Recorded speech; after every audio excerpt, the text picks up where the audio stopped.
Asseyez-vous. Que Dieu vous bénisse. Amen.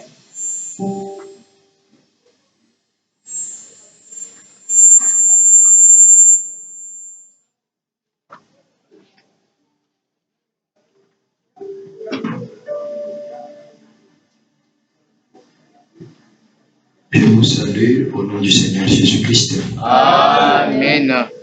Que la paix de Dieu soit avec chacun de vous. Amen. Et chacun de vous. Amen. Mettons-nous debout. Vous avez les références au tableau.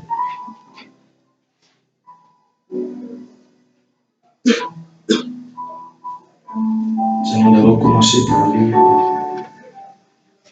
notre livre habituel de Timothée. 2 Timothée chapitre 3.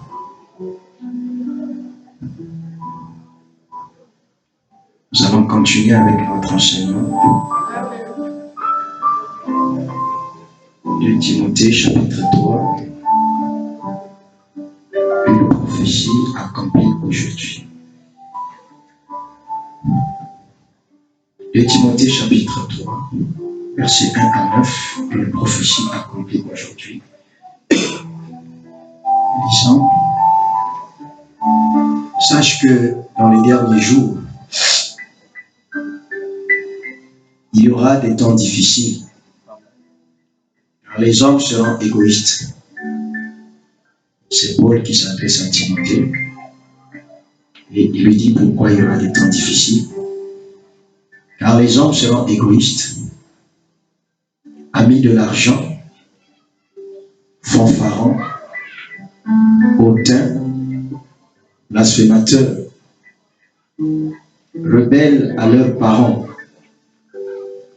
ingrats, irréligieux, insensibles, déloyaux, calomniateurs, intempérants, cruels, ennemis des gens de bien, traîtres, emportés, enflés d'orgueil, aimant le plaisir plus que Dieu, ayant l'apparence de la piété, mais reniant ceux qui ont fait la force.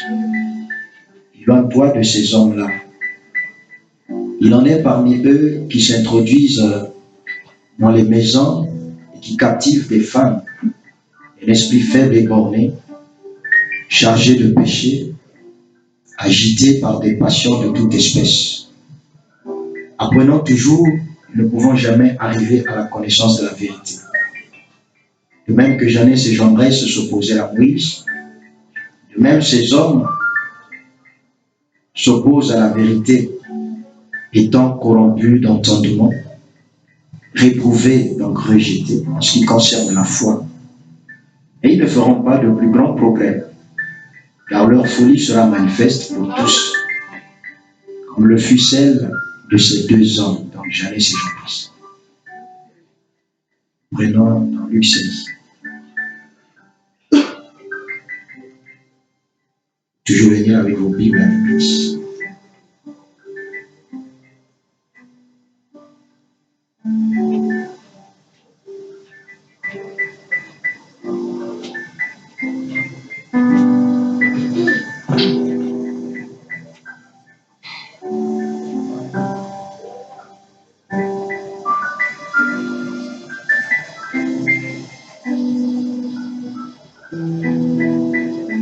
Luc chapitre 16. Verset 19. Luc 16. Luc 16, à partir du verset 19. Nous lisons. Il y avait un homme riche qui était vêtu de pourpre et de fin lin et qui chaque jour menait joyeuse et brillante vie. C'était le riche. C'était le jeune homme riche.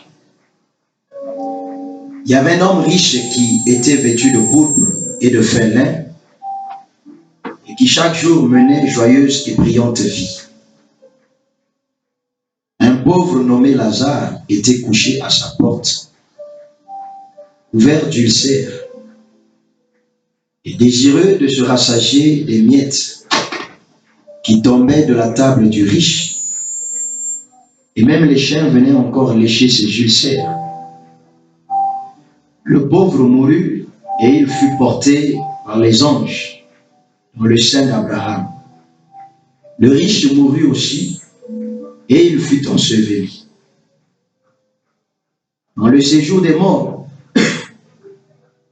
il leva les yeux et tandis qu'il était en proie au tourment, il vit de loin Abraham et Lazare dans son sein. Il s'écria: Père Abraham, aie pitié de moi et envoie Lazare pour qu'il trempe le bout de son doigt dans l'eau et me rafraîchisse la langue, car je souffre cruellement dans cette flamme.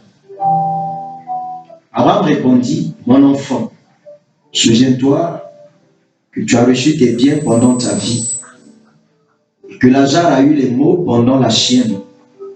Maintenant, il est ici consolé, et toi tu souffres.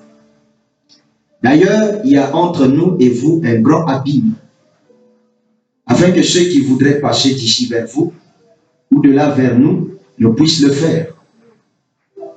Le riche dit: Je te prie donc, Père Abraham, d'envoyer Lazare dans la maison de mon père, car j'ai 5 frères. C'est pour qu'il leur atteste ces choses, afin qu'ils ne viennent pas aussi dans ce lieu de tourment. Abraham répondit: Ils ont Moïse et les prophètes, qu'ils les écoutent. Et il dit: Non, Père Abraham, mais si quelqu'un des morts va vers eux, ils se repentiront. Et Abraham lui dit: S'ils n'écoutent pas Moïse et les prophètes, ils ne se laisseront pas persuader, quand même quelqu'un des morts ressusciterait. Amen. Prions le Seigneur. Dieu Tout-Puissant, Jésus-Christ, Dieu vivant, toi, la grande colonne de feu, le Dieu de Branham, le Dieu de Paul, le Dieu de Moïse, celui qui s'est révélé à Moïse dans la colonne de feu, à Paul dans la colonne de feu, et aujourd'hui dans le 3e exode, à William Branham dans la colonne de feu. Tu nous prends d'un pays spirituel vers un pays, oh Dieu bien-aimé, spirituel, qui est ce glorieux millénium. Jésus, que ton nom soit béni, que ton nom soit loué, que ton nom soit sanctifié, que ton règne vienne parmi nous. Donne-nous notre pain quotidien, la révélation de la parole, afin que nos âmes vivent. Pardonne-nous nos péchés, Seigneur, comme nous pardonnons aussi à ceux qui nous ont offensés.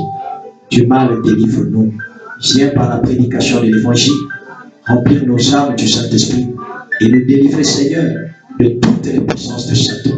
Viens nous donner, Dieu bien-aimé, la plénitude de la foi, la plénitude du Saint-Esprit, la plénitude de la foi qui est la foi de l'enlèvement, qui va nous permettre, Dieu Tout-Puissant, un de ces 4 matins, de quitter cette terre afin d'aller dans ton éternité. Bénis ta présence, bénie. Bénis chaque frère, chaque soeur. Dispose notre entendement spirituel à saisir et à comprendre la parole, afin qu'au sortir d'ici, nous puissions dire: nos cœurs ne prenaient-ils pas au-dedans de nous, alors que le Seigneur Jésus-Christ se révélait à nous. Accorde-nous ces riches bénédictions pour le salut de nos âmes et pour la gloire de ton Seigneur, au nom sacré de Jésus-Christ. Amen. Dieu vous bénisse.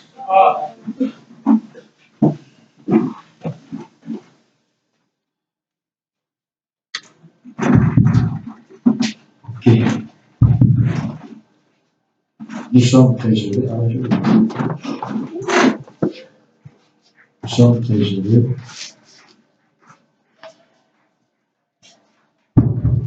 Nous sommes très heureux de nous retrouver cet après-midi.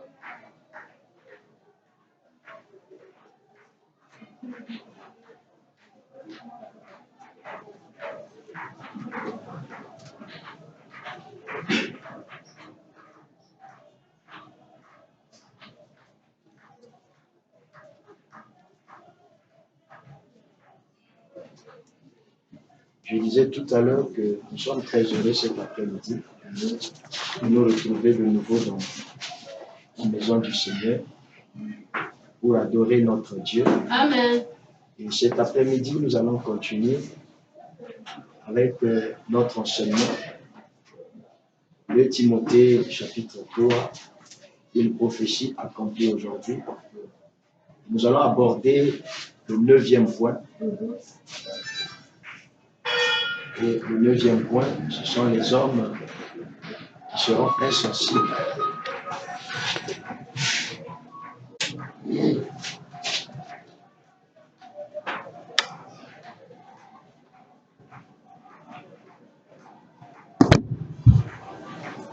Ok. Moi, je disais cet après-midi, nous allons aborder le 9e point. Et le 9e point concerne les hommes de ce temps de la fin qui seront insensibles. Nous disions pour des besoins de rappel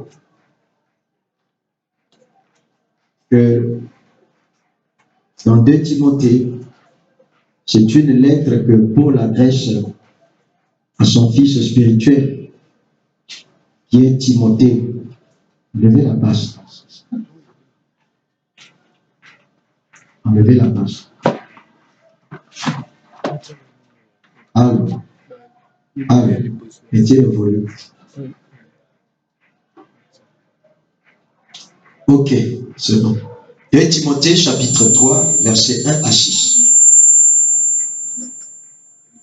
C'est Paul qui écrit à son fils spirituel, qui est Timothée. Paul était prophète, un aigle.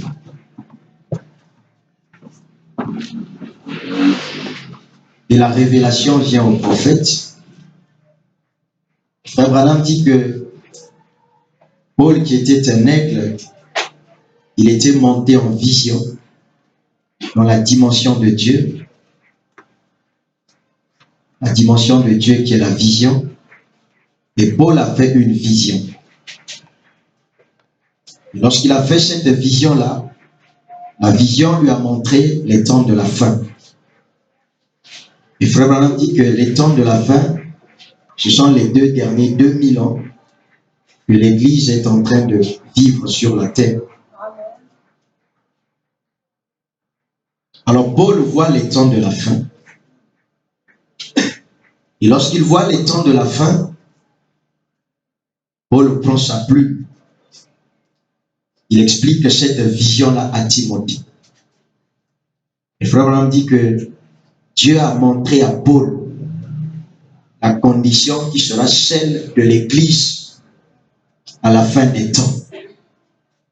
Le prophète dit que ce que Paul a vu, ça ne concerne pas avant tout les gens du dehors. Et ce que Paul a vu, cela concerne la condition de l'Église à la fin des temps. Dans quelles conditions l'Église va se retrouver à la fin des temps. Et à la fin des temps, l'Église sera égoïste, amie de l'argent, fanfaron, hautain, blasphémateur, rebelle à leurs parents, ingrat, irréligieux, insensible. Et c'est tout ce que nous sommes en train de voir. Et le prophète dit que Paul a vu la condition des membres de l'Église. Alléluia. Parce que l'épouse sort de l'Église. Dans l'Église, il y a l'épouse. Mais l'épouse de Jésus-Christ sort de l'Église. Et les membres de l'Église forment ce qu'on appelle l'Église. Dieu montre à Paul ce que l'Église sera à la fin des temps. Je vais montrer. Donc Dieu montre à Paul, qui était un prophète, il l'a élevé. Parce qu'un prophète, c'est un aigle. Il a la capacité de voir les choses futures qui doivent arriver. Amen. Il est sorti de son âge, Éphèse. Dieu l'éleva dans le domaine de la vision. Il a vu les temps de la fin. Pourquoi on appelle ça les temps de la fin? Parce que vraiment dit, ce sont les 2 derniers 2000 ans. Alléluia. D'Adam à Noé, ça fait 2000. Dites Amen. De Noé à Christ, ça fait 2000 ans. De Christ à nos jours, ça fait plus de 2000 ans. Le prophète dit, ça fait plus de 2000 ans. Amen. Amen. Et avec la venue de la nuée, vous savez que la Odyssée prend fin. En vertu de ce sceau, met fin à la Odyssée. Et cela introduit l'épouse dans l'âge de l'épouse, comme dit le messager prophète. Donc ces 2 derniers 2000 ans, ce sont ces 2 derniers 2000 ans que Paul voit. Et précisément, Paul voit la Odyssée. Et l'église de la Odyssée, dit Amen la parole, elle sera insensible. Elle sera irréligieuse. Tout ce qu'il est en train de citer, c'est ce que Dieu révèle à Paul. Les hommes seront insensibles. Les hommes seront égoïstes, amis de l'argent, fanfarons, hautains, blasphémateurs, rebelles à leurs paroles. Tout ce qu'il est en train de citer. Paul voit la condition de l'église. Paul voit la nature des membres de l'église à la fin des temps. Et quand Dieu lui révèle cela, il prend sa plume. Il écrit à Timothée. Lui envoie cette vision. On dit Amen. Et le prophète dit que Paul pensait que les temps de la fin, c'était en 100 jours. Quand Paul était sur la terre, Paul était en train de penser qu'il était en train de vivre les temps de la fin. Alors si déjà au temps de Paul, Paul pensait qu'il vivait les temps de la fin. Et si déjà au temps de Paul, alléluia, les gens étaient ce qu'ils décrivent, qu'en est-il aujourd'hui, 6000 ans après? Dites Amen là-bas. Alors, qu'est-ce que l'insensibilité? Ou qu'est-ce qu'un homme insensible? Qu'est-ce qu'une personne insensible? Le dictionnaire nous dit qu'une personne insensible, c'est une personne qui ne se laisse pas toucher. Donc, il y a une situation là, il n'est pas touché, il n'est pas concerné. C'est une personne qui ne se laisse pas émouvoir. Il ne peut pas être ému. Il ne peut pas être concerné. Il est simplement indifférent. C'est une personne qui ne se laisse pas émouvoir ou intéresser par quelque chose. Alléluia. Je prends un exemple. Vous sortez devant chez vous. C'est une personne qu'on est en train de battre. Et la personne est presque à l'agonie. Vous rentrez chez vous, vous achetez votre bout de pain chez le Ouest africain, vous sortez, vous achetez votre bout de pain chez le Ouest africain, et après vous revenez, vous rentrez chez vous. Ce qui se passe là, ce n'est pas votre affaire. Ça ne vous regarde pas. Voilà une personne insensible. Dites Amen là-bas. Amen. Amen. Même quand vous dites que les Mundélé ne s'occupent pas des affaires des gens, je crois que le Mundélé, quand il va rentrer dans sa maison, il va appeler la police. Donc il n'est pas insensible à cet état de choses. Dites Amen. Amen. C'est une personne qui est indifférente. Ce que vous dites en lingala, ils ont à été quoi. L'autre souffre et il est simplement indifférent. Oh, dites Amen là-bas. Amen. Il se passe devant lui ou devant elle une situation qui, en temps normal, devrait attirer son attention. Mais ça ne lui dit rien. Il est indifférent. Paul dit, Regarde comment les gens seront à la fin des temps. Dites amen. On dit encore, c'est une personne qui n'éprouve pas les sensations habituelles, en particulier celles de la douleur. Alléluia. Tu es en face d'une personne qui souffre. On dit amen la parole. Et ça ne te dit rien. Tu n'éprouves aucune douleur vis-à-vis de cette personne.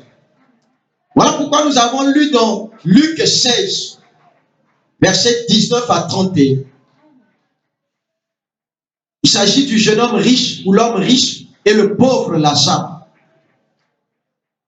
La Bible dit, il y avait un homme très riche qui menait une vie brillante et joyeuse.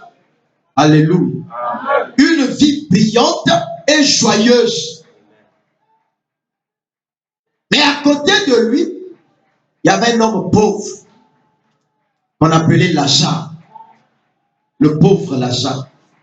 Il t'amène là-bas. Il avait des ulcères, des blessures sur tout son corps. Et chaque fois qu'il marchait, il y avait les mouches qui le suivaient. On dit amen là-bas. La Bible dit, il aurait aimé manger les miettes qui tombaient de la table de cet homme riche. Parce que les chiens qui étaient sous sa table s'en nourrissaient. Mais cet homme riche ne voulait rien avoir avec le pauvre Lazare. On dit amen la parole. Amen. Il a préféré que ces chiens qui étaient sous la table se nourrissent des miettes qui tombaient de sa table, plutôt que de permettre au pauvre Lazare de se nourrir de ces miettes-là. Je vais entendre un amen. Amen. Il était insensible. Il était indifférent à la douleur du pauvre Lazare. Et cet homme riche, alléluia, c'est le type de l'église de Laodicée. Amen. La Bible dit au sujet de l'église de Laodicée qu'elle est riche. Alléluia. Amen. Tu dis que tu es riche et tu n'as besoin de rien. Mais quand Dieu regarde l'église de Laodicée, Dieu dit que cette église-là est pauvre. Amen. Alléluia. Il dit que c'est une église pauvre, misérable, aveugle, nue. Et il dit, veux-tu acheter de moi, à l'église de Laodicée, il dit, veux-tu acheter de moi le colis, la parole, pour oindre tes yeux, afin que tu puisses voir. Laodicée est un âge riche. L'église de Laodicée est riche. Elle est assise dans les richesses de ce monde. Elle a bâti les grandes églises. Elle a bâti des grands édifices, des grandes dénominations. Elle brasse des millions. Il t'amène là-bas. Mais elle est pauvre en esprit. Elle n'a pas le Saint-Esprit. C'est pourquoi, lorsqu'on arrive à Laodicée, alléluia, Christ est mis hors de la porte. Ici à Philadelphie, il est en train de toquer. Ici, quelqu'un ouvre, alléluia, la porte de son cœur. J'entrerai là. Je dînerai avec lui. Je souperai avec lui. Mais Laodicée a mis Christ dehors. Faites rentrer la soeur qui est dehors. Faites rentrer tout le monde. Laodicée a mis Christ dehors. Alléluia. Amen. Dans l'âge de Laodicée, Christ est dehors. La parole est dehors. Ils ne veulent pas de la parole. Ils ne veulent pas de ce Jésus que vous aimez la parole. Ils l'ont mis dehors. Mais il est en train de toquer. Si quelqu'un ouvre, j'entrerai. Je dînerai avec lui. Ils se disent riches. Mais quand l'Esprit de Dieu, à travers l'apôtre Jean, regarde, l'Esprit de Dieu dit, tu ne sais pas que tu es pauvre. Tu ne sais pas que tu es misérable. Tu ne sais pas que tu es aveugle. Tu ne sais pas que tu es nu. Tu ne sais pas que tu es malheureux.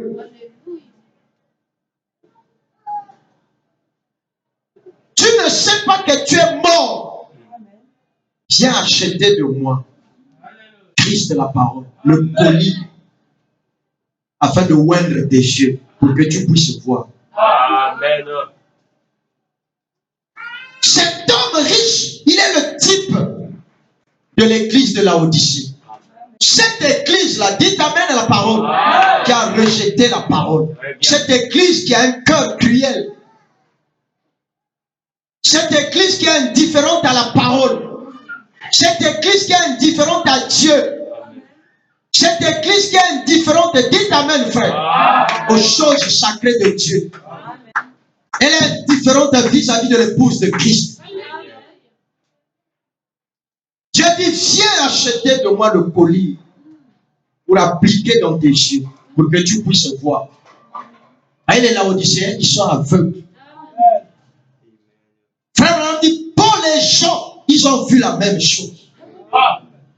Ce que Jean a vu ici, le prophète dit, c'est ce que Paul, j'allais dire ce que Paul a vu ici, c'est ce que Jean a vu dans le livre d'Apocalypse. Amen.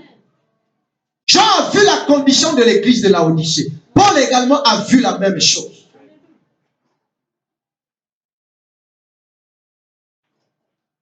Et tu es misérable, mais tu ne le sais pas. Viens, je vais oindre tes yeux, moi le Saint-Esprit, moi Christ de la parole, avec le collier de la parole, la révélation de Jésus-Christ, afin que tu puisses voir, que ton aveuglement cesse. Mais les membres de l'église refusent. Laodicée refuse. Ils s'accrochent à leur dénomination. Ils ont bâti des grandes églises. Ils brassent des millions. Mais sans Christ, sans Dieu la parole. Dites amen, frère. Amen. Un homme insensible, c'est quelqu'un qui manque de sensibilité morale, d'affectivité, de compassion. Je vais entendre un homme. Cet homme riche manquait de compassion. Moralement parlant, dites amen. Quand quelqu'un souffre, on doit lui faire du bien. Mais ce n'était pas son problème. Il était insensible à la souffrance du pauvre Lazare. Le pauvre Lazare aurait aimé manger les miettes qui tombaient de sa table. Ne serait-ce que les miettes. Et il ne voulait rien avoir avec cet homme. Le prophète il raconte une histoire. Un jour, il y avait un mendiant qui était venu toquer à sa porte. Un clochard. Et sa femme a pris peur et a fui. Le prophète est venu. Il a fait asseoir cet homme dans son salon. Il a demandé à son épouse de lui préparer quelque chose à manger. Dites amen. Sa femme lui a fait la table toute peureuse. Elle avait peur de cet homme-là. Puisqu'il était sale, etc., etc. Elle avait peur. On lui a fait la table, on lui a servi à manger. Le prophète lui a demandé, d'où viens-tu? Je ne sais pas. Où vas-tu? Je ne sais pas. Il dit, c'était un homme sans ambition. Amen. Alléluia. Frère Branham n'était pas indifférent à la misère de cet homme, à la souffrance de cet homme. Et c'est comme ça qu'il dit, tantôt, c'est comme ça que nous laissons passer Dieu. Amen. Il dit, chaque fois que Dieu va vous visiter, il peut vous visiter dans la forme d'un voisin, un parent de votre famille, un ami à vous, un frère dans le Seigneur, une sœur dans le Seigneur. Nous avons lu la citation là ici. Mais nombreux n'ont pas le discernement. Les anges avec les ailes, vous ne le verrez pas. Un ange, c'est ton frère, un ange, c'est ta sœur. Suivez-moi, frère. Cet homme riche était indifférent. Il était le type de l'église de Laodicée. Une église orgueilleuse. Une église suffisante. Mais pourtant, elle est morte. Remplie de credos, de dénominations, de dogmes, j'avais dit. Il n'y a pas la parole. Christ n'est pas là. Elle n'a pas le Saint-Esprit. Elle n'a pas la vie de Dieu. Elle n'a pas l'onction. Elle n'a pas l'amour divin. Alléluia. Amen. Mais pourtant, ces chiens, alléluia, se nourrissaient des miettes qui tombaient de sa table. Mais il a préféré laisser ses chiens se nourrir des miettes qui tombaient de sa table plutôt que de permettre, alléluia, plutôt que de permettre à cet homme qui souffrait de manger les miettes qui tombaient de sa table. Le pauvre Lazare, il ne voulait rien avoir avec cet homme. Alléluia. Et Lazare, c'est le type de la véritable église.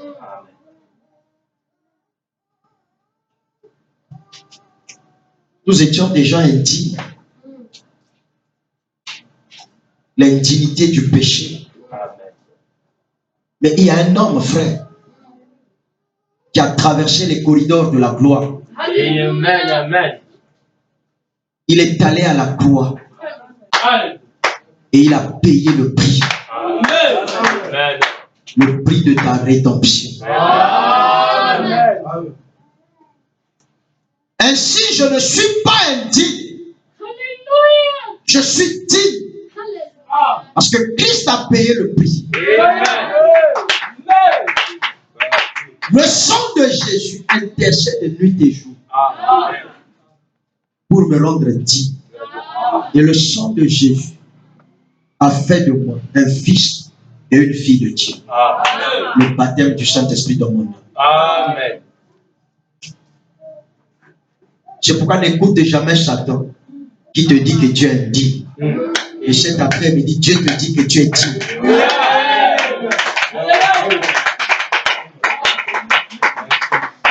Cet homme riche était aussi le type de Satan. Amen.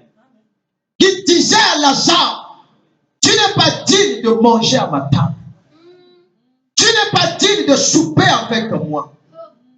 Tu es sale. Non, frère. Dieu te dit que tu es digne. Amen. Alléluia. Frère, on dit, un fils de Dieu ne pêche pas. Amen. Le fils de Dieu commet simplement des erreurs. Amen. Et les erreurs, c'est lorsqu'on a fait la chose, dites-moi amen à la parole, involontairement, sans avoir le désir de faire cette chose. Pourquoi c'est une erreur? Parce que le sang de Christ est là, intercédant pour ton papa. Il était le type de Satan. Parce que lui, Satan, il aime te faire croire que tu n'es pas digne d'être appelé fils de Dieu. Tu n'es pas digne d'être appelé fille de Dieu. Tu n'es pas digne de le servir.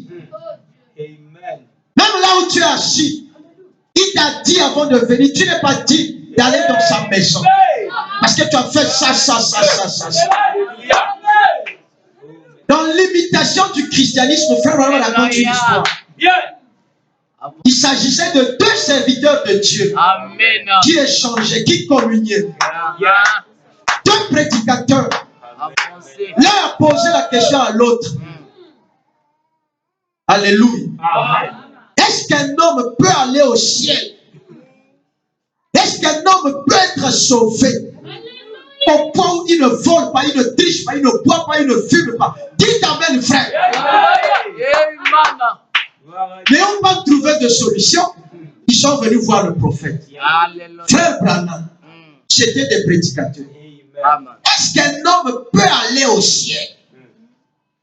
Est-ce qu'un homme peut être sauvé? Comme il est sauvé là, donc il ne triche pas, il ne vole pas, il ne fume pas, il ne boit pas, il ne fait pas ceci, il ne fait pas cela. Est-ce qu'un homme peut arriver à ce point-là? Frère Branham dit non. Il dit sinon à quoi aurait servi le sang de Jésus-Christ? Si tu peux te sauver toi-même, alors à quoi sert le sang de Jésus? Christ dans ce cas est mort pour rien. Personne ne peut être racheté sur base de ses mérites. Tu n'es pas sauvé parce que tu vis bien, tu te comportes bien. Frère Branham me dit les bonnes sœurs catholiques sont plus saintes que toi. Il dit vous l'église, vous n'êtes pas plus sainte l'église que les sœurs catholiques. Oh, dites amen. Dites amen. Elles ne trichent pas, elles ne volent pas. Elles n'ont pas de mari. Mais pourtant, dites amen. Elles vont se retrouver en enfer. Le salut, c'est la grâce de Dieu.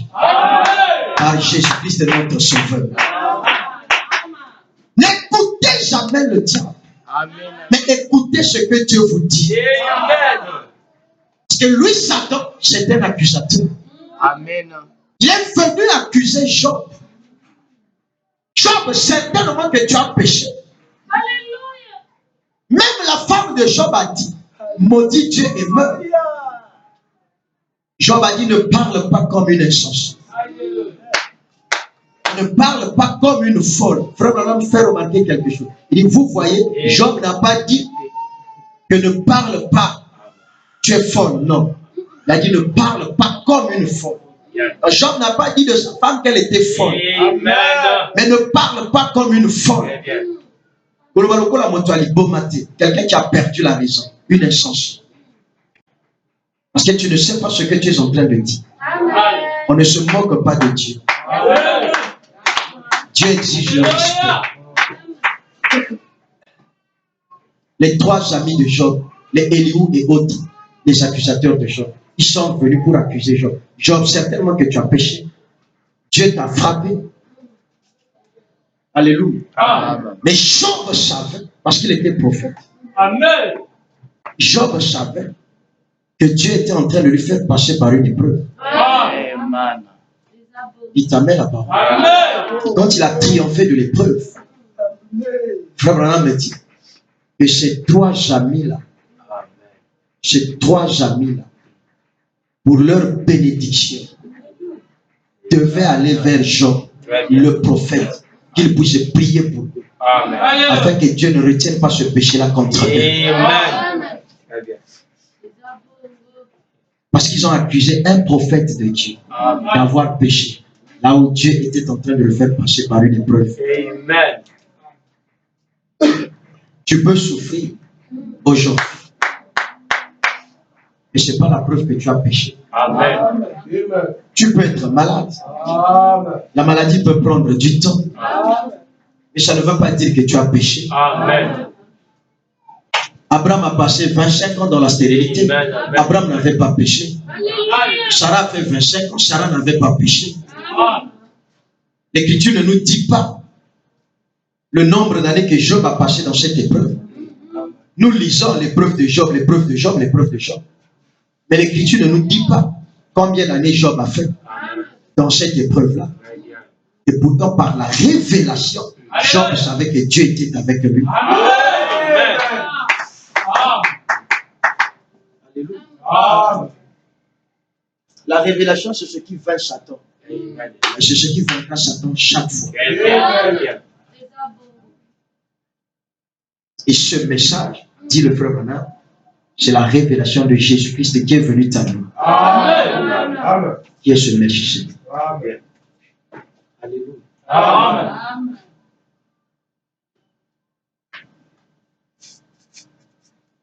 Il était insensible Quelqu'un qui se mourait d'ulcère, mais ce n'était pas son problème. Il a préféré après ça va boire des baldia que de donner à manger à un pauvre. C'est ce que nous voyons dans nos sociétés. Amen. Vous là, c'est qui là? Sentinelle, chassez-moi cet homme. Ton dos, c'est Dieu. Alléluia. Celui qui fait ça, je ne parle pas des païens. Je parle de quelqu'un qui vient à l'église. C'est quelqu'un qui se dit frère du message, sœur du message. Mais regardez comment il ou elle se comporte à la maison. Quelqu'un vient toquer. Hé papa, fais ça. Reste là, reste là. Nini. Dis ta main. Insensé. Moi, je ne fais jamais de choses comme ça. Jamais. Moi, je ne fais jamais des choses comme ça. Amen. Alléluia. Dieu m'a vraiment délivré. Même si quelqu'un a des chics, des doulas, tout ça, je préfère prendre quelqu'un comme ça, le faire asseoir, aider cet homme-là. Amen. Tantôt, un frère de l'église venait de passer par chez moi. Peut-être qu'il avait un besoin. Je pouvais avoir dit à l'instant, je n'ai rien. Mais quand cet homme-là viendra, je saurai que cet homme-là, il est vraiment dans le besoin. Amen. Et si j'ai quelque chose, je dois forcément l'aider. Voilà le christianisme. C'est ça le christianisme. Le christianisme, ce n'est pas aider ta mère, ce n'est pas aider ton père, ce n'est pas aider tes frères, le même père. Tu ne fais rien. Le christianisme, écoutez-moi, le christianisme, c'est donner. Le christianisme consiste à donner à celui qui ne peut pas te rendre ça. Vous avez compris? Voilà pourquoi la Bible vous parle de faire des dons aux orphelins, de faire des dons aux veuves, ce que vous ne faites pas. Vous aimez les bénédictions, mais quand on vous montre les tactiques de la bénédiction, vous ne les appliquez. C'est une écriture. C'est biblique, le frère Branham en parle. Et même tout à l'heure, il va en parler. Qui parmi vous ici, depuis que je prêche ces choses-là, pasteur, mais qui s'est déjà avisé? Écoutez, j'ai un petit second ligne. Est-ce que moi, quand je fais ça, j'ai beaucoup d'argent que je vais donner là-bas? Je peux acheter un petit truc de 10 000. C'est déjà beaucoup aux yeux de Dieu. Je peux acheter un sac de riz de 18 000. Vous savez combien de personnes ça va nourrir, combien de temps ça va mettre là-bas? Mais aux yeux de Dieu, c'est beaucoup. Ils ne vont pas me rendre ça. La veuve ne va pas me rendre ça. Elle est démunie, elle est pauvre, elle n'a rien. Je vais entendre la main. C'est pas comme ça, Calvin. Tu vois pas qu'il y a le vide là. Elle passe devant lui. Alléluia. Amen. Le christianisme, c'est donner, aider, subvenir aux besoins de celui qui ne peut pas te donner. Quand tu donnes à quelqu'un qui peut te donner, qui peut te rendre ça, ça c'est l'égoïsme. Amen. Quand tu as donné, avec pour calcul, il me remettra ça, il me rendra ça. Ça, c'est l'égoïsme. Timothée, sache que dans les derniers jours, les gens seront égoïstes. Amen. Tu es un membre d'église. Il n'y a pas le Saint-Esprit. Mais la divinité, l'amour divin en toi, le Saint-Esprit en toi, va te pousser à donner à celui qui ne pourra pas te rendre ça, te remettre ça. Voilà la vraie bénédiction. Il m'arrive, frère, je sors de chez moi. L'un de mes enfants, papa, j'ai besoin de 1000. Je dis, je n'ai rien. Je m'en vais, mais en chemin, un pauvre malheureux me demande ça. Les petits de la rue, là, j'ai un petit 500, je donne. Mais à la maison, je n'ai pas donné à mon enfant. Cet enfant-là ne me remettra jamais ça. Mais Dieu, le juste juge, dit amen, frère. Vraiment montre que tous les actes que nous posons sur la terre, ce sont des investissements. Quand tu fais du bien, tu investis. Tout investissement doit te produire. Si c'est un bon investissement, il t'amène la parole. Il y aura une production. Et quand ça produit avec intérêt. Quand tu poses des mauvais actes, c'est un investissement. Et la Bible dit, on récolte toujours ce que l'on a semé. C'est la loi de Dieu. Tu ne peux pas semer les arachides, récolter les haricots. Tu ne peux pas semer les haricots, récolter les arachides. On récolte toujours ce que l'on a semé. Quand tu sèmes le bien, tu vas récolter le bien. Tu sèmes le mal, tu vas récolter le mal. Je veux entendre un amen. Le prophète raconte, on nous a raconté une histoire ici par un serviteur de Dieu. Un monsieur qui avait à l'époque un prédicateur, un serviteur de Dieu. Lorsque Dieu le retire, il prend tout l'argent qu'il avait, tout le trésor qu'il avait, il donne ça à l'église du Seigneur. Donc cet homme-là n'a rien laissé à ses enfants. Il n'a rien laissé à ses héritiers. Un homme de Dieu béni, il a tout légué à l'église. Et quand son fils aîné a grandi, eh bien, il a commencé à œuvrer dans le domaine des affaires. Et ce garçon-là est venu une fois dans la ligne de prière. Frère l'a regardé dans le discernement. Il lui a dit, tu sais pourquoi tu es riche? Dis amen, frère. Amen. L'argent que tu as là, ça n'appartient pas qu'à toi.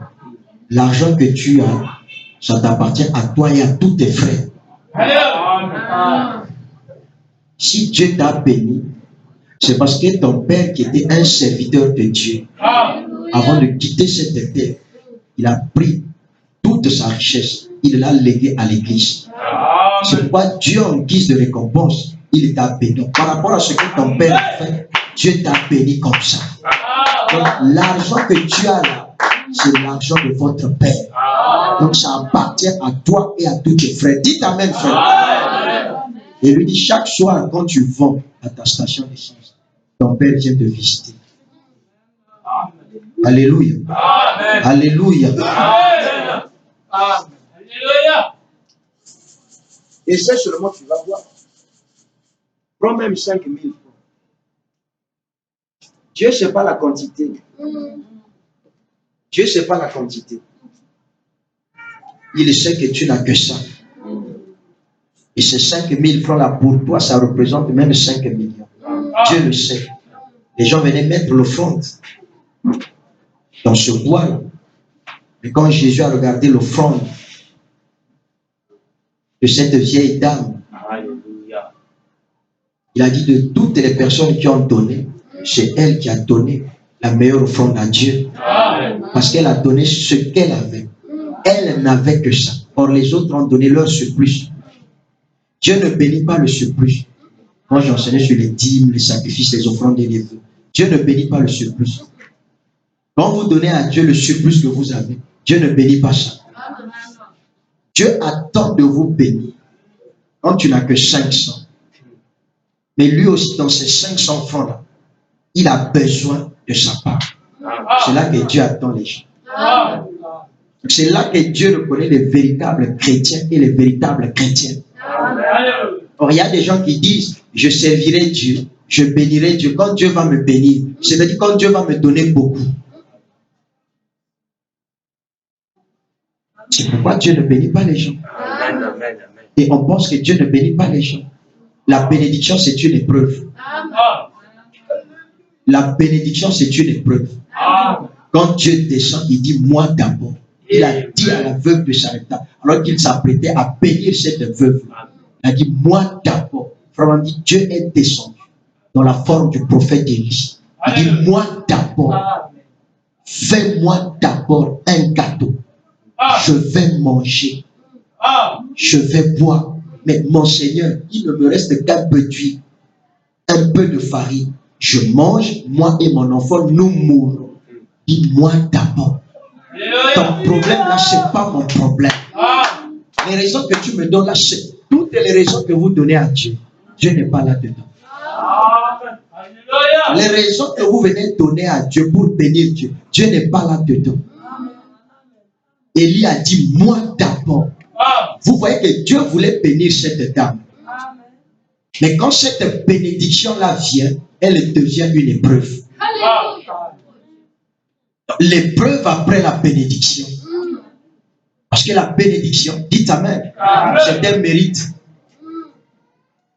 C'est-à-dire vous avez cru la parole. Et Dieu vous bénit. Parce qu'au départ, cette bénédiction-là, avant qu'elle ne vienne à vous, elle était une épreuve. Alors la veuve de Sarepta, dit le prophète, qui est le type de l'église épouse, elle a exercé sa foi. C'est pourquoi Jésus dit, quand le Fils de l'homme reviendra sur la terre, à la fin des temps, trouvera-t-il la foi? La Bible dit oui. Parce que l'épouse, elle est appelée à croire la parole à 100%. Dit, l'épouse du temps de la fin ne sera pas comme Ève, qui a conduit Adam dans l'incrédulité, dans le péché. Mais l'épouse du temps de la fin croira la parole à 100%. Elle est la tribu, ou elle est les attributs de l'époux. Vraiment dit, l'épouse est l'oracle de Dieu. Très bien. J'ai la citation. Elle est l'oracle de Dieu. Ce qu'elle dit, c'est ce que l'époux Christ, la parole, dit. C'est pourquoi sachez qui vous êtes. Vous êtes des fils et des filles de Dieu. Et au-delà du baptême du Saint-Esprit, Christ a fait de vous son épouse. Et l'épouse est l'oracle de Dieu. Dis-moi d'abord. Et quand elle a cru la parole, qui était le prophète Élie, alléluia, la Bible dit, le miracle s'est produit. Donc, miracle, il y a qu'un appoissaté. Seigneur, fais-moi un miracle. Non. Tu as peu, le peu que tu as, mais pourquoi tu ne veux pas donner une partie à Dieu? Les gens sont devenus des DBM. Dieu bénis-moi, Dieu bénis-moi. Mais avec le peu que tu as. Il a dit à Moïse, qu'est-ce que tu as dans ta main? Un bâton. Il a utilisé le bâton. Avec ce que tu as, c'est avec ça que Dieu fera le miracle. Amen. Si tu as 500, amène ça au Seigneur. Alléluia. Mets Dieu à l'épreuve. Et vois s'il ne te bénit pas. Dites-moi amen la parole. Dieu voulait bénir Abraham. Mais regardez que cette bénédiction-là qui était Isaac, c'était une épreuve. Et cette épreuve a mis 25 ans. Isaac 20. Quand Isaac arrive, dites amen. Dieu veut bénir Abraham davantage. Il dit, prends ton fils Isaac, va avec lui sur la montagne de Moriah. Va me l'offrir en sacrifice. Dites amen à Abraham. Va me l'offrir, frère. Mais tu peux dire de Dieu qu'il est fou.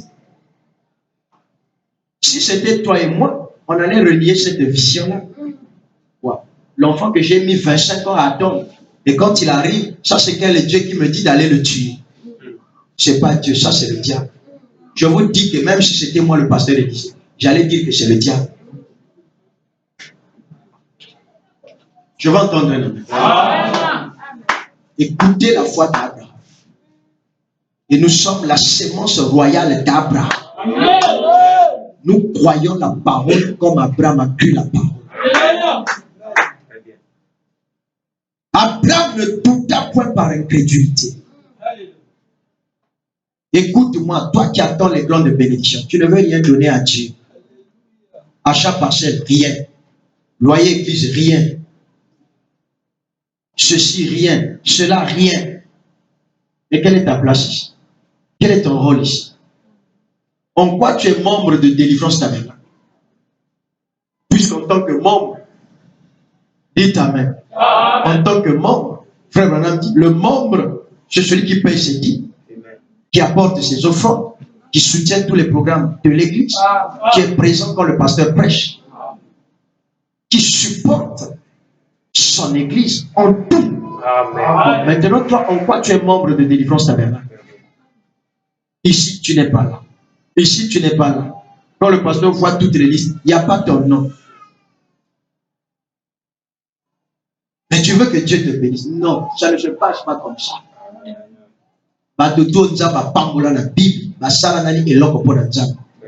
Et l'homme est moqué au basalaka n'a pas péché par l'ensemble. Et il n'a pas beaucoup d'ensemble. Il va multiplier. C'est la loi de Dieu. La loi de Dieu, c'est la multiplication. Sur base de ce que toi, le peu que tu as, que tu lui donnes, il multiplie ça. Nous ne sommes pas des pentecôtistes. Ne pensez pas que les miracles de Dieu, ça va descendre comme ça, comme un papier qui vient du ciel. Après, l'argent tombe dans ton lit. Non. Tu bénis Dieu. Dieu dit moi d'abord. Dieu exige que toi, tu commences d'abord. Parce que lui, il est la plénitude de la bénédiction. Amen. Maintenant, il veut voir, il veut tester ton amour vis-à-vis de lui. Voilà pourquoi il exige de toi que tu commences d'abord. Regardez comment il a testé Abraham.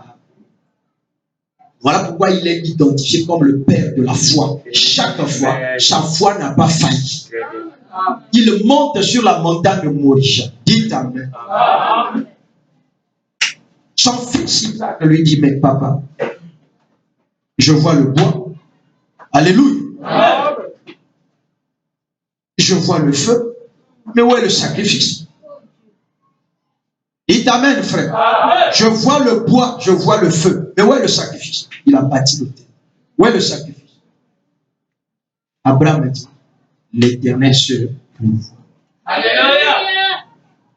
C'est là où il est écrit, sur la montagne, l'Éternel se pourvoit. Parce qu'il est Jéhovah. Frère Branham me dit, dès qu'Abraham avait dit ça, à côté là, ils étaient sur une montagne, à plus de 3000 mètres d'altitude. À plus de 3000 mètres d'altitude. Il là où un bélier, naturellement parlant, scientifiquement parlant, un bélier, tu ne peux pas expliquer naturellement, scientifiquement, comment est-ce qu'un bélier peut se retrouver à cette altitude. C'est impossible. Et pendant qu'ils étaient là, à côté là où le bélier est apparu, il n'y avait pas encore de bélier.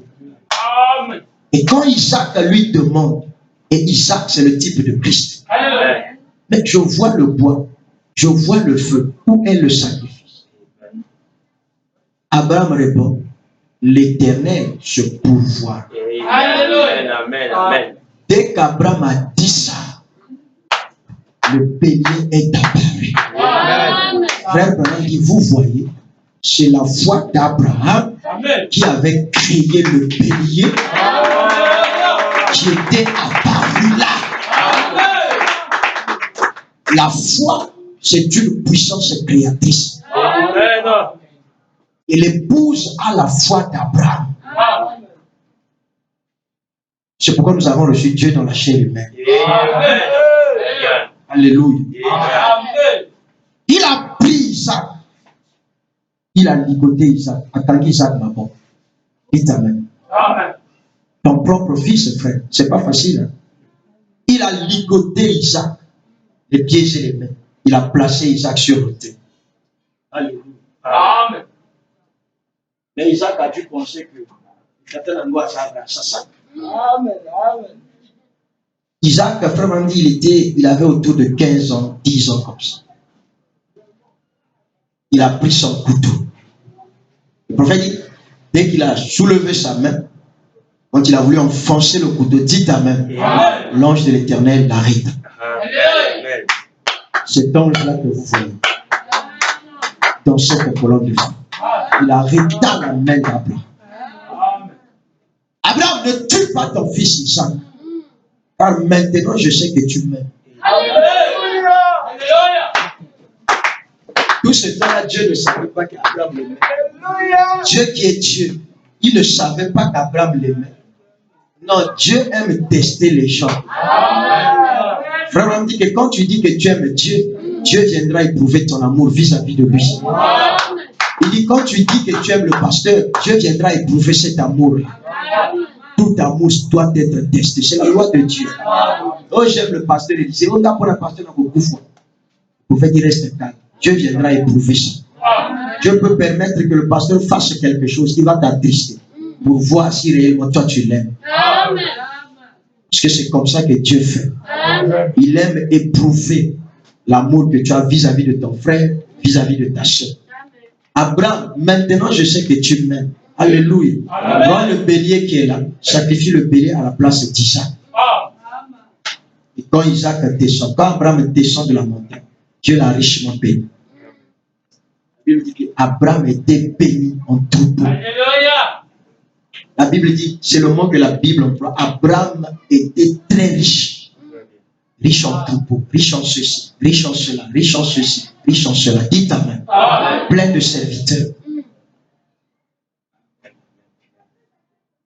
L'unique chose qu'Abraham avait, Isaac, l'unique enfant, on comprendrait, si Abraham avait 10 enfants, on pouvait dire, on me dit c'est pour ça la nuit, à sacrifier mon cœur pour ça la nuit. Mais l'unique enfant qu'il avait, Dieu descend, il sacrifie moi c'est Abraham ne douta point par incrédulité. Mais il a cru que, c'est ce que frère Abraham dit, il a cru que, alléluia, Dieu était capable d'aussi. Regardez la foi d'Abraham. Il a cru que même si je donne la mort à Isaac, ce Dieu-là qui m'a donné Isaac d'entre les morts, j'étais stérile, mort, il m'a donné Isaac d'entre les morts. Il est capable, même si je tue Isaac, de le ressusciter des morts et de me redonner. Dites amen à Abraham. C'est comme ça qu'Abraham croyait Dieu. Même si je le tue, Dieu va descendre, il va encore le ressusciter et me redonner Abraham. Dieu dit ne le fais pas. L'ange de l'Éternel descend. Il tient sa main. Ne le fais pas. Prends le sacrifice. Et si à la place d'Isaac, on sacrifiait le bélier, qui était le type de Christ. Et le bélier symbolise toujours la seconde venue du Seigneur. Dites amen la parole. Amen. Est-ce que je me fais comme? Très bien.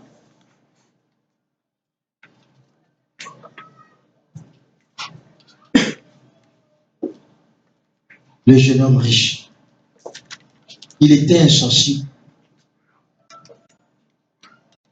Le pauvre Lazare qui souffrait, il n'a pas voulu l'aider. Amen. Amen. Il menait une vie brillante, joyeuse, et il n'a pas voulu l'aider. Dites amen là-bas. Amen. Il n'a pas voulu l'aider.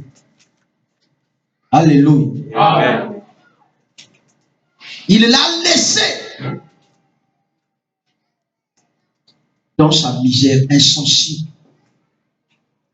indifférent, pas de compassion, pas d'affection, pas de miséricorde, n'éprouvant aucune douleur, là où tout le monde doit éprouver de la douleur. Dites amen. Amen. Pourquoi Paul nous envoie cette prophétie? C'est parce que Dieu ne veut pas que son église soit comme ça. Alléluia. Amen. Dieu ne veut pas que nous soyons comme ça. Et je montrais que ce sont là, 2 Timothée chapitre 3, ce sont là les vertus de la pyramide de Satan. Ça c'est la pyramide de Dieu. Les vertus de la pyramide de Dieu. La foi, la patience, la bonté, la longanimité, la bénignité, la douceur, l'humilité. Les vertus du Saint-Esprit. Les vertus de la véritable église du Dieu vivant. Alléluia. Alléluia.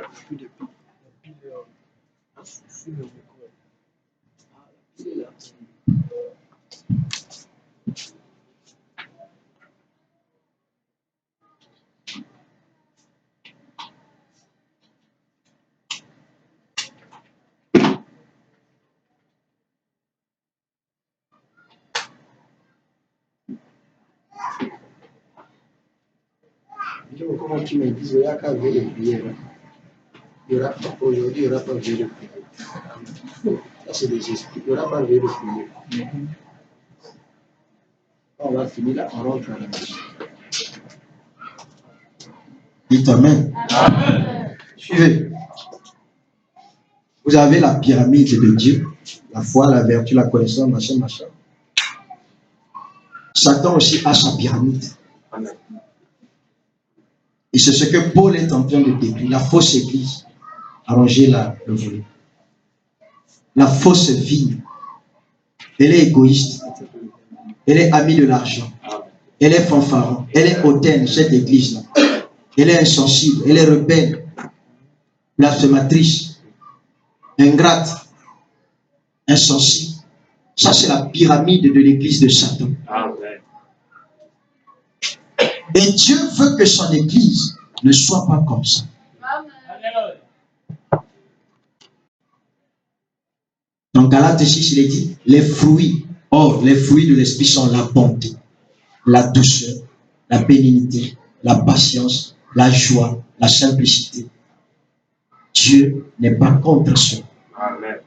Les fruits de la chair sont l'orgueil, etc., etc., etc. Dieu est contre cela. Est-ce que je me fais comprendre? Amen.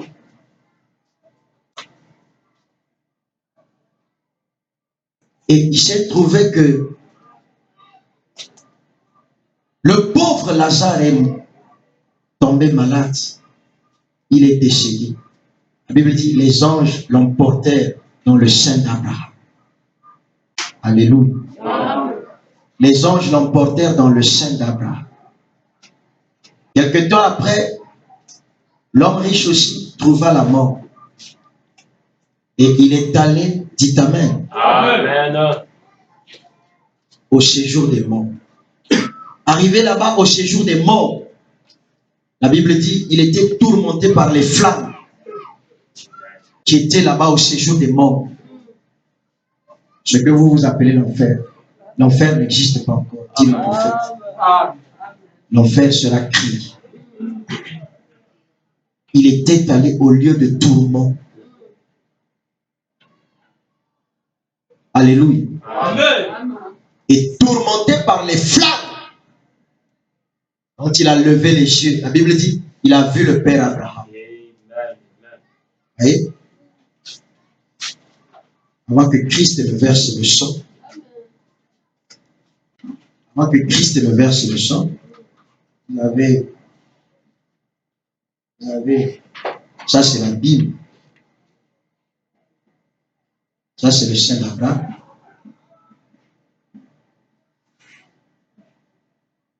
Dites Amen. Amen. Ça c'est le sein d'Abraham. Ça c'est le lieu de perdition. Le lieu de perdition. Au lieu de tourment. Et tout ça, avant que Christ ne verse le sang, tout ça, ça formait la 5e dimension. Amen. Tout ça, ça formait la 5e dimension. Une seule dimension, mais au milieu, il y avait le puits de la Bible. Et quand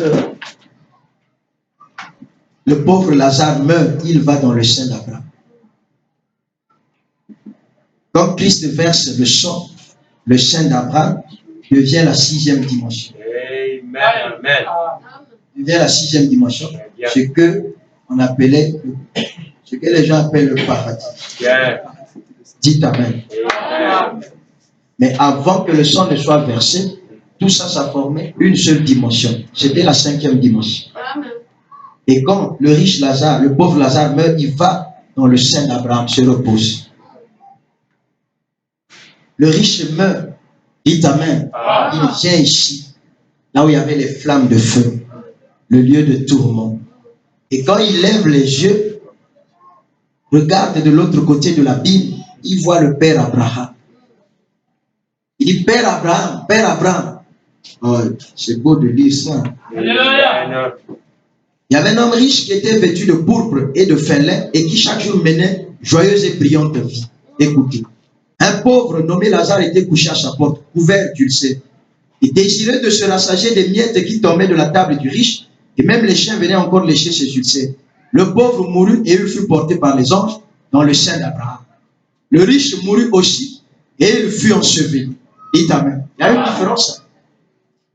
Quand vous lisez les Écritures, il faut bien les lire. Le pauvre mourut et il fut porté par les anges dans le sein d'Abraham. Le riche mourut aussi et il fut enseveli.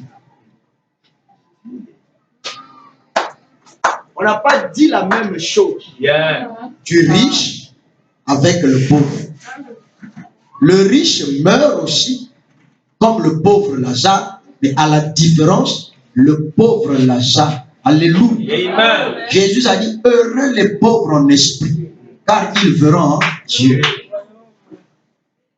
Heureux les pauvres en esprit, car ils verront Dieu. Les pauvres en esprit. Ce sont les gens qui ont été rachetés par le sang de Jésus, nés de nouveau, baptisés du Saint-Esprit. Christ a ôté là-dedans l'insensibilité, l'arrogance, l'orgueil, toutes ces sales choses du monde. Donc ces gens-là sont devenus des gens humbles. Ils n'aiment pas le mal. Ils n'aiment pas voir l'autre souffrir. Vous savez, je vais vous dire une chose. Tous ces gens-là qui vous disent que sœur Nalingio, ne pensez pas que tous ces gens-là vous aiment. Amen. Vous saurez que quelqu'un vous aime quand vous serez dans la souffrance. Aussi mal comme on a joué. Vous voyez que un tel alinga, sœur un tel alinga, frère un tel alinga, le jour où tu vas traverser une situation difficile dans ta vie, regarde lesquels qui seront autour de toi. Alors tu comprendras que la personne est la même. Amen. Dès le départ, quand il disait qu'il m'aime, il m'aimait vraiment. Amen. Mais les faux amis, ils vont disparaître. Amen.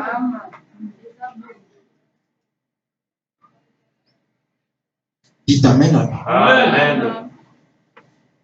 Retrouve-toi seulement à l'hôpital, chez Achucho Hospital. Les gens vont venir. Au début, les gens vont venir. Dites Amen. Et si ça dure, tu verras qu'après tout le monde va disparaître. Mais les gens qui t'aiment vraiment, ils seront là jusqu'au jour où tu vas sortir de l'hôpital. Amen. Si tel est que la maladie là va t'amener à la mort, tu vas mourir à leur chevet. Dieu permet certaines choses pour que tu saches qui est qui t'aime. Et tu dois avoir le discernement.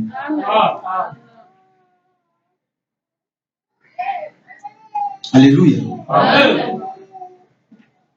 Le pauvre Lazare meurt. Il est transporté par les anges dans le sein d'Abraham, le lieu de repos, qu'on appelait encore le paradis. Et là-bas, dit Amen, il était dans la joie. Il était pauvre en esprit.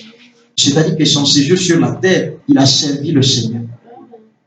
Les chrétiens, ce sont des gens pauvres en esprit. Ils ne sont pas intelligents selon le monde. Ils ne raisonnent pas, ils ne réfléchissent pas, mais ils ont la foi. Amen. Ils ne doutent pas, ils ont la foi. Amen. La foi en Dieu. Dieu est la parole. Amen. Ils ont un cœur humble, doux, simple. Alléluia. Amen. Heureux les pauvres en esprit, les béatitudes, car ils verront Dieu.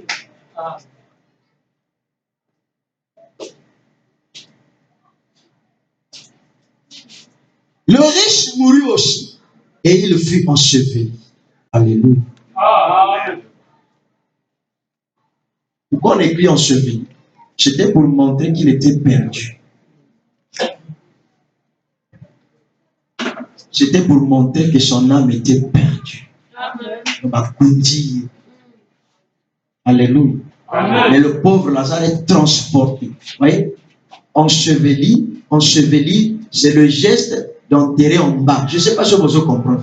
Mais porter, et ça geste, il y a comme même un licolo. Vous voyez la différence? Il est transporté par les anges. Donc, on l'emmène en haut, mais l'autre en bas. Et c'est pourquoi Frère Branham dit que dans la pyramide, dites Amen. Amen. Dans la pyramide, vous voyez, la pyramide là, la porte d'entrée était en bas. Et quand vous entrez par cette porte-là, avant de monter, il fallait d'abord descendre.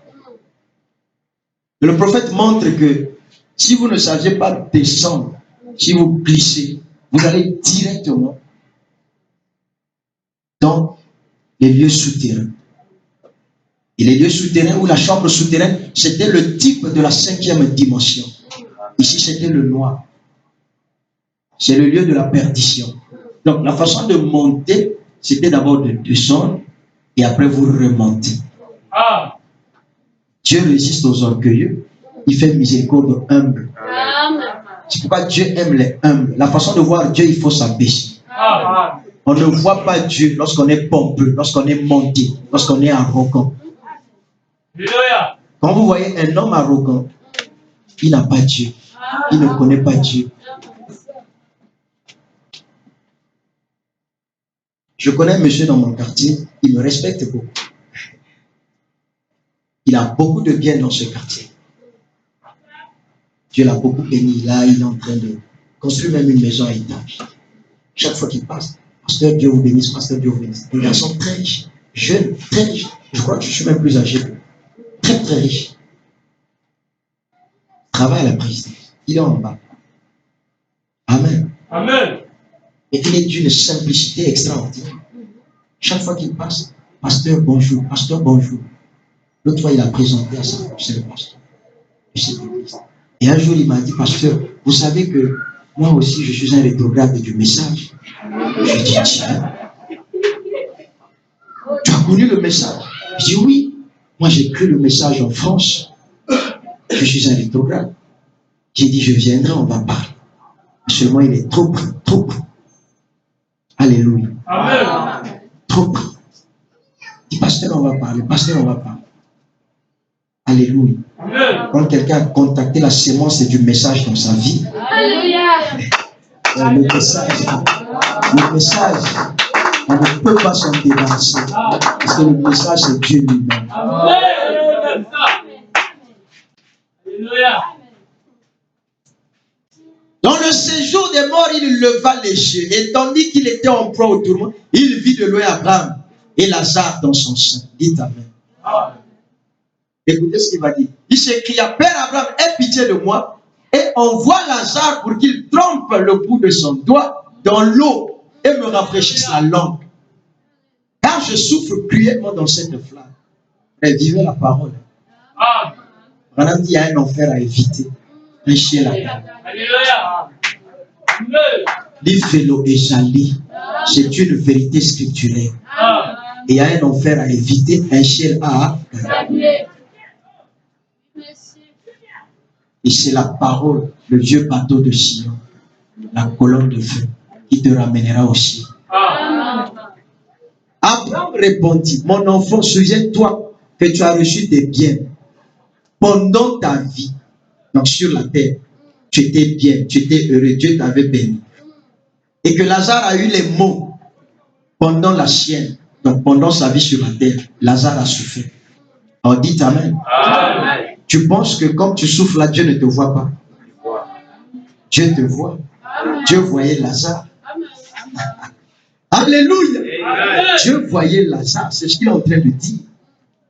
Il a vu l'homme riche. Heureux les débonnaires, car ils verront Dieu. Les gens qui n'ont rien ici-bas. Maintenant, il est ici consolé. Et toi, tu souffres. Alléluia. Frère, ne laissez pas le message. Même si ça ne marche pas, même si tu souffres, même si tu es malade, accroche-toi au message. Parce que le message, c'est la vie éternelle. Un jour, la parole nous amènera dans un pays où nous serons rajeunis. Nous ne vieillirons plus jamais. Il n'y aura pas de maladie, il n'y aura pas de souffrance, il n'y aura pas de soucis. Nous serons à jamais consolés. Christ lui-même s'assiera là sur son trône comme le fils de David. Le glorieux millénaire. Et les méchants ne seront plus. Parce qu'ils auront été exterminés. Et vous allez marcher sur la cendre des méchants. Je vais entendre un amen. D'ailleurs, il y a entre nous et vous un grand abîme. afin que ceux qui voudraient passer d'ici vers vous ou de là vers nous ne puissent le faire. Le riche dit, je te prie donc, Père Abraham, d'envoyer Lazare dans la maison de mon père. J'ai 5 frères. Là, ce sont ses frères qui étaient restés sur la terre. Il dit, écoutez, c'est pour qu'il leur atteste ces choses, afin qu'ils ne viennent pas aussi dans ce lieu de tourment. Il a... Oh, c'est merveilleux. Il dit, Abraham répondit, ils ont Moïse, ils ont les prophètes. Alléluia. Ils ont Moïse, ils ont les prophètes. Vraiment dit, un prophète du Nouveau Testament, c'était un prédicateur. Un prophète dans le Nouveau Testament, ça veut dire prédicateur. Donc, ils ont Moïse, le type de prophète. Ils ont les prédicateurs, donc nous les pasteurs. Alléluia, les Éphésiens 4. Dites-moi amen la parole. Ils les écoutent. Donc, si vous n'écoutez pas les pasteurs, les serviteurs de Dieu que Dieu vous envoie, vous irez en enfer. Abraham répondit, ils ont Moïse et les prophètes, qu'ils les écoutent. Et il dit, non, Père Abraham, mais si quelqu'un des morts va vers eux, ils se repentiront. Écoutez la réponse. Abraham lui dit, s'ils n'écoutent pas Moïse et les prophètes, donc les pasteurs qui sont sur la terre, ils ne se laisseront pas persuader, convaincre, quand même quelqu'un des morts ressuscité. C'est pourquoi je ne crois pas. Moi, je ne crois pas. Moi, je ne crois pas. Tout ce que vous, tous les films là que vous achetez là, où un pasteur était mort, il est allé là-bas, il est revenu sur la terre et Dieu l'a envoyé pour témoigner. C'est contraire aux Écritures. Amen. Vous avez compris? Amen. Donc, à ce la vidéo moko etambola kawa pasteur moko ya Nigeria ceux qui ont wapi akufaki akekuna après amoni ba ange na baloli boye basali boye après ça ba domisé albi que doit témoigner.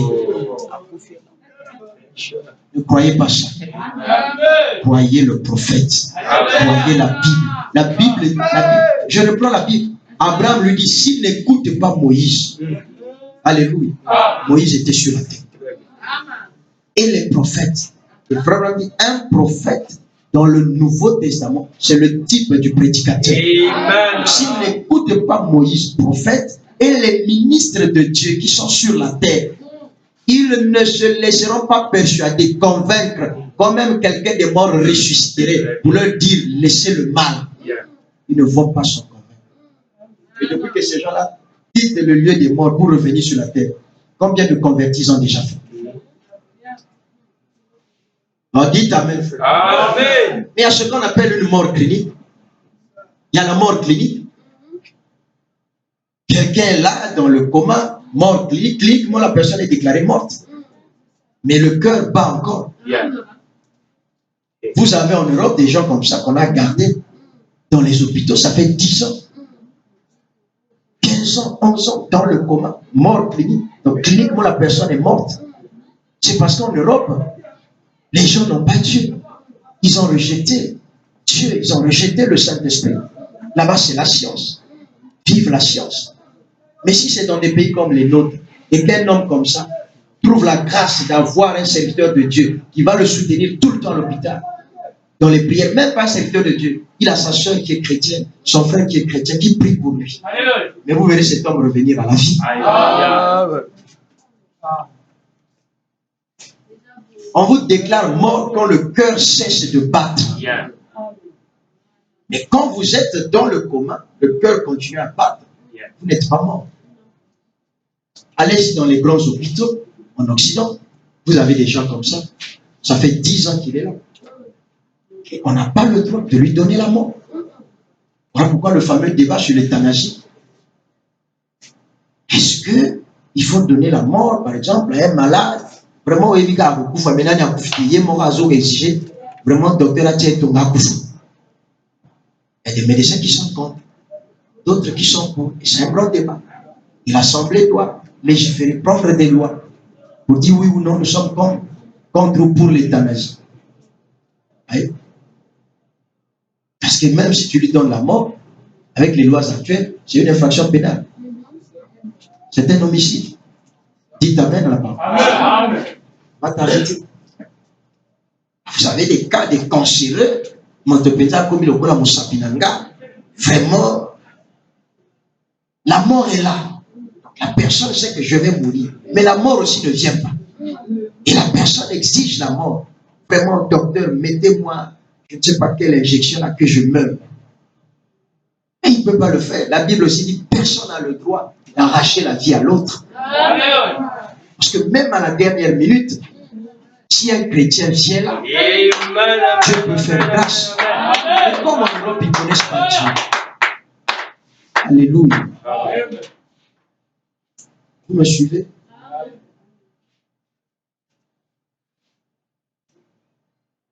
On va lire le prophète.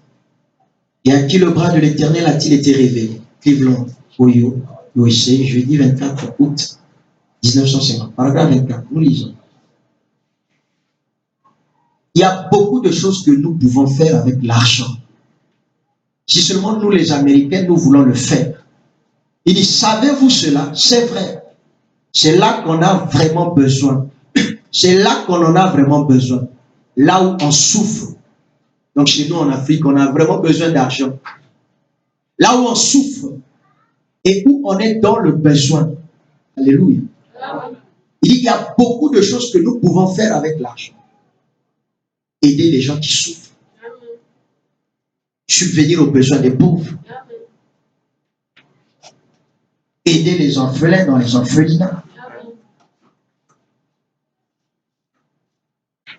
Tu dois poser des bons gestes dans ta vie. Sais-tu que chaque bon geste, chaque bon acte que tu poses dans la vie, sais-tu que ça te rachète? Amen.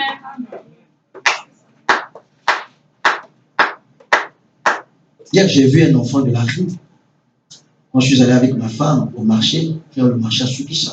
Pendant que je l'attendais, j'ai vu un petit avec un gros sachet qui mettait les bouteilles en plastique. Il était obligé de monter sur les poubelles d'Averta, voir, je ne sais pas, les bouteilles en plastique. Il prenait, il mettait. Il était tous un petit enfant.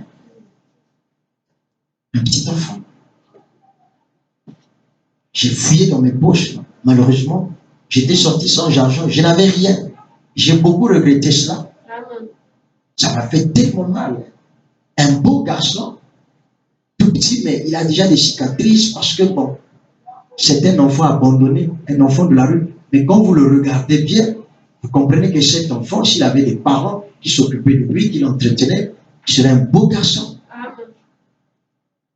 Il avait un petit mouchinabata, des habits vraiment sales, très sales. Et pour vivre, il est obligé de faire les poubelles, ramasser les bouteilles en plastique. Et pour aller certainement les vendre quelque part. Et certainement aussi qu'il est exploité. On ne lui donne pas l'argent qu'il faut. Vous connaissez les païens, comment ils sont insensibles, indifférents. Pour remplir un gros sac comme ça, il va lui falloir peut-être toute une journée ou 2 jours, peut-être 3 jours, qui sait. Et pour un salaire de combien à la fin? Est-ce que tu sais que si tu croises un enfant comme ça en chemin et que tu as 1000 francs, si tu peux lui donner ça, l'Écriture dit que Dieu te revaudra cela. Regardez, je vais vous donner une révélation.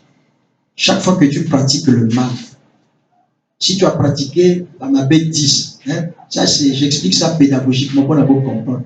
Et tu vas bâtonner la primaire pour la bonne comprendre. Je te colle, non? Est-ce que moi, le 5 plus 5 égale 10 fois, tu vas bâtonner?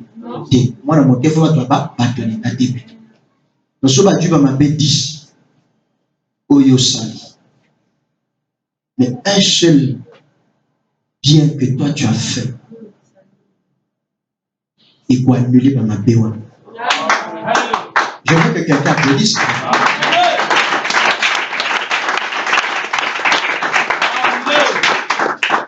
C'est pourquoi dans ta vie doit être comme une balance. Vous savez la loi de la balance? Amen.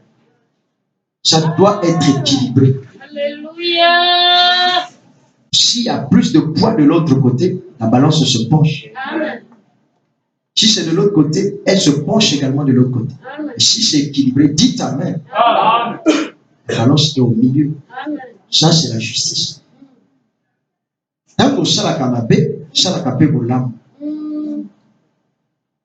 Et arrange-toi dans ta vie que le bien puisse dépasser le mal.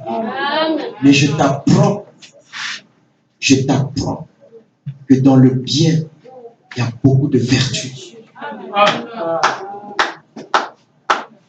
En Dieu, il n'y a pas le mal. Frère me dit, tout ce qui est mal, c'est Satan. Tout ce qui est bien, c'est Dieu. Amen. Quand tu vois un enfant de la rue et tu lui donnes 200, c'est Dieu. Amen. Tout ce qui est mal, c'est Satan. Tout ce qui est bien, c'est Dieu.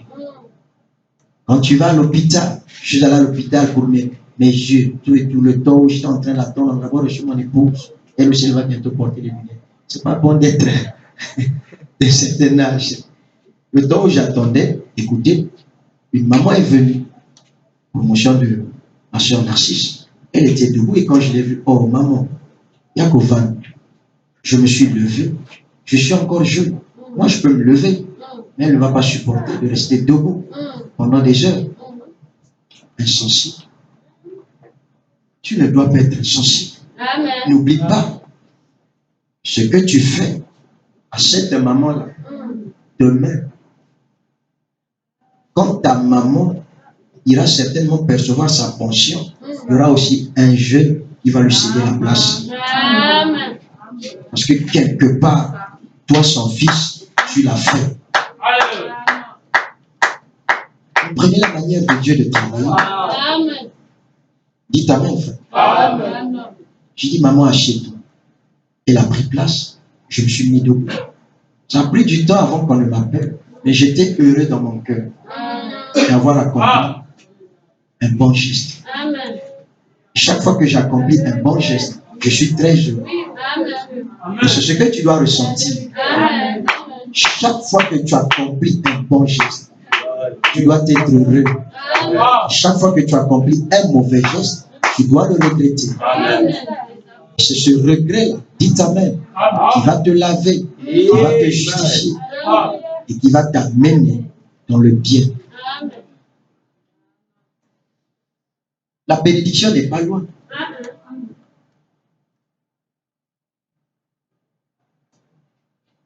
Quand tu poses un bon acte, un bon geste, c'est un investissement. Frère, Dieu inscrit ça dans ton compte.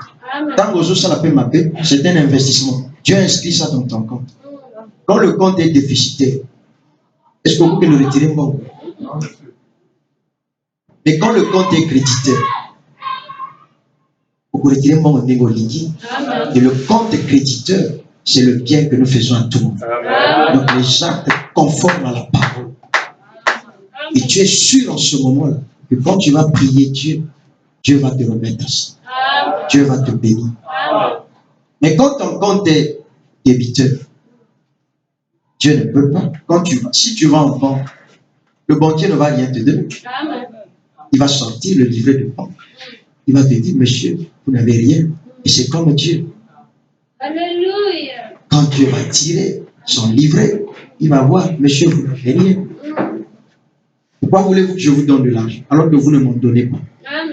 Le banquier, avant de te donner de l'argent, tu as fait un dépôt en banque.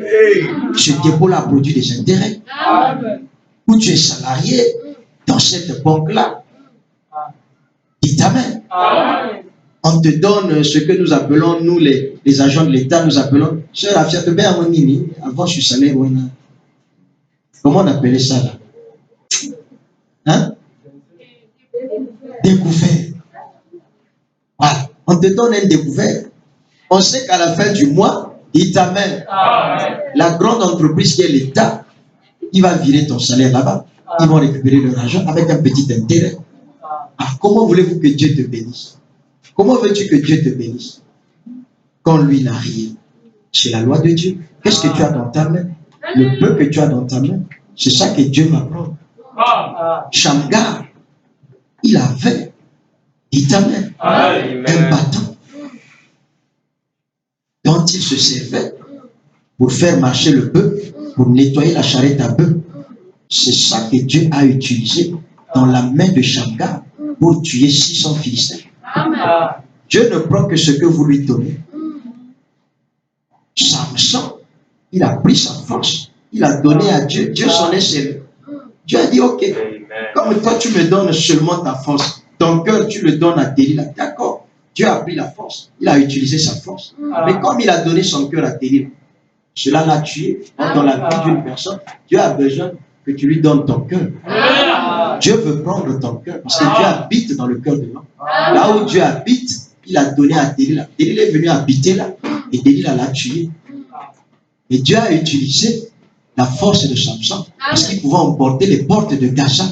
Il pouvait tuer le lion, il pouvait tuer les Philistins.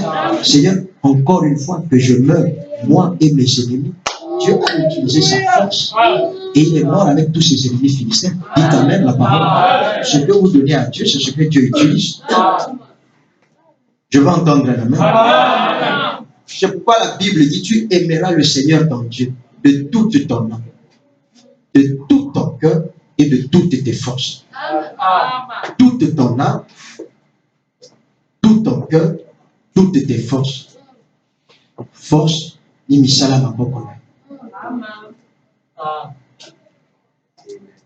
Alléluia. Alléluia. Je finis, on va sortir. Il y a beaucoup de choses que nous pouvons faire avec l'argent. Si seulement nous, les Américains, nous voulons le faire.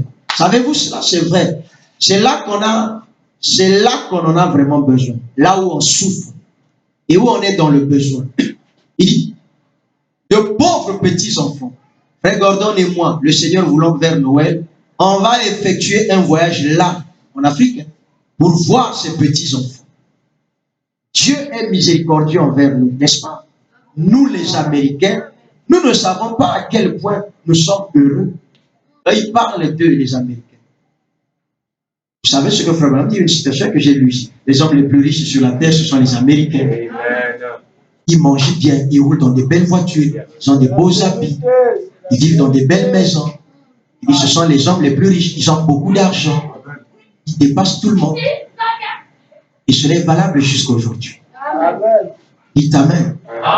Et c'est pourquoi il dit, nous les Américains, nous ne savons pas à quel point nous sommes heureux. C'est vrai, en voyant le besoin de ce monde. Combien les gens sont dans le besoin, surtout en Afrique. Et pourtant, nous avons beaucoup de choses. Et insensibles. Il a dit, j'ai eu faim et vous ne m'avez pas donné à manger. J'étais nu et vous ne m'avez pas vêtu. J'étais en prison, vous ne m'avez pas rendu visite. Seigneur, quand avons-nous vu toutes les fois que vous avez fait ces choses à l'un de ces plus petits, c'est à moi que vous les avez faites. Est-ce vrai? Il dit, nous les Américains, nous sommes riches, nous avons beaucoup d'argent, mais nous sommes insensibles. On ne peut pas aider les gens qui souffrent, les miséreux, les pauvres, les misérables. On ne peut pas les aider. Nous vivons pour nous-mêmes. Alors que partout, il y a des gens qui sont dans le besoin. Amen. Il y a des gens qui sont dans le besoin. Et au lieu de venir en aide à ces gens-là, nous ne les aidons pas. Mais vous voyez, Frère Branham, avec l'esprit chrétien, il était à l'opposé de ces membres d'église insensibles. Ils avaient des milliards de dollars, ils avaient des millions de dollars, mais ils voulaient les gaspiller dans les festins, les fêtes mondaines, les histoires sales du monde. Mais lui dit, à Noël, nous irons là-bas avec le frère Gordon Lindsay pour aider ces pauvres petits-enfants qui n'ont rien à manger, qui n'ont rien à porter. Et c'est ça ce que vous deviez être. C'est ça la vie éternelle. C'est de vivre pour les autres. Amen. Frère dit, tant que vous vivez pour vous-même, vous n'avez pas encore la vie éternelle. Amen. Et un homme qui a la vie éternelle, il vivra pour l'autre. Amen. Mais l'égoïste vit pour lui. C'est ce que Frère Branham dit. Chaque fois, moi, tu sais moi. Mais toi, tu es qui? Tu es qui? Il aime faire prévaloir son moi. Moi. Tu sais, moi. Écoutez-le parler. Un membre d'église. Mais à l'intérieur, il n'y a pas la nouvelle naissance. Moi. Moi. Le pasteur vient en chair. Moi. Vous savez, moi. Moi, j'ai des voitures. Moi, Dieu m'a béni. Moi, je suis ceci. Moi, je suis cela. Tu n'es rien. Le frère humble qui est assis là-bas, qui n'a aucun bien de ce monde, aux yeux de Dieu, il est plus grand que toi.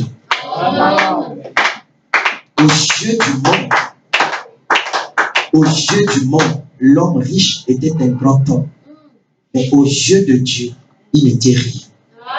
Lazare, le pauvre, dit Amen. Il était un homme grand aux yeux de Dieu. Et Lazare, comme on l'a vu, c'est le type de l'église épouse. Cet homme riche, c'est le type de l'église de Laodicée. Une église riche. Mais pourtant, quand Dieu regarde, Dieu dit, tu es misérable, aveugle, pauvre, nu, et tu ne le sais pas. J'ai acheté de moi le collier pour que je puisse loindre tes yeux, que tu puisses voir. Parce que Laodicée a mis Christ dehors. Christ est en train de frapper afin d'entrer là. Pour dîner, souper avec eux. Et Laodicée a mis Christ dehors. Je vais entendre un homme. C'est pourquoi il est en train de toquer à la porte de ton cœur. Si tu ouvres, il va rentrer là. C'est pourquoi ouvrez votre cœur à la parole. Que Christ, la parole, puisse entrer. Qu'il vous remplisse de son esprit.